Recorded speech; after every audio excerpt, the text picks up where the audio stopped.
அந்த மற்றும் பலர்னாலேயோ ஒன்றும் தடுக்க முடியாது। রূপালী পর্দার মাস হিরো থেকে এখন তিনি কোটি মানুষের ভাগ্য বিধাতা। তামিল সিনেমার মেগাস্টার থালাপতি বিজয় আজ পা রাখলেন 52 বছর বয়সে। তবে এবারের জন্মদিনটি তার জীবনের অন্য যে কোনো বছরের চেয়ে আলাদা, কারণ পর্দার নায়ক এখন বাস্তবের রাজ্য নায়ক।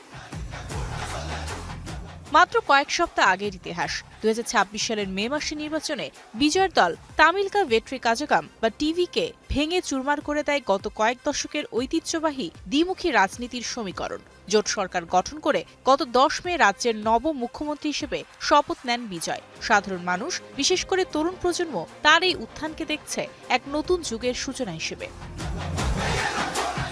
কিন্তু রাজনীতির এই রাজমুকুট পড়তে গিয়ে বিজয়কে বিদায় জানাতে হয়েছে তার প্রথম ভালোবাসাকে। অভিনয় ক্যারিয়ারের ইতি টেনেছেন তার 69তম চলচ্চিত্র জানা নায়াগন দিয়ে। 275 কোটি রুপি পারিশ্রমিক নেয়া এই সিনেমাটি নিয়ে ভক্তদের উন্মাদনা যখন তুঙ্গে, তখনই ঘটে অঘটন।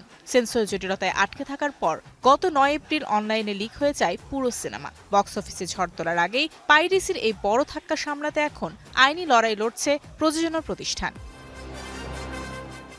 শুধু ক্যারিয়ার নয়, বিজয়ের ব্যক্তিগত জীবনও এখন তুমুল ঝড়ঝাপটার মধ্য দিয়ে যাচ্ছে। স্ত্রী সঙ্গীতার সাথে দীর্ঘ 27 বছরের দাম্পত্যে ফাটল এখন আদালতে দোরগোড়ায়। গুঞ্জন রয়েছে এই বিচ্ছেদের পেছনে জড়িয়েছে অভিনেত্রী তৃষা কৃষ্ণানের নাম। বিজয়ের শপথ অনুষ্ঠানে তৃষার রাজকীয় উপস্থিতি কিংবা মে মাসে তৃষার জন্মদিনে বিজয়ের বাড়িতে যাওয়ার ঘটনা আগুন ঢেলেছে এই গুঞ্জনে।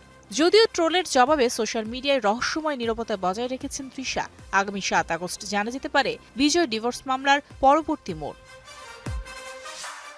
শত বিতর্ক, ব্যক্তিগত জীবনের টানাপোড়েন আর রাজনৈতিক গুরুদায়িত্ব কাঁধে নিয়ে আজ রাজ্য জুড়ে উদযাপিত হচ্ছে থালাপতির জন্মদিন। ভক্তরা মেতেছেন জনকল্যাণমূলক কাজে। রূপালী পর্দার ম্যাজিক কি ধরে রাখতে পারবেন রাজনীতির ময়দানে, সে উত্তর দেবে সময়।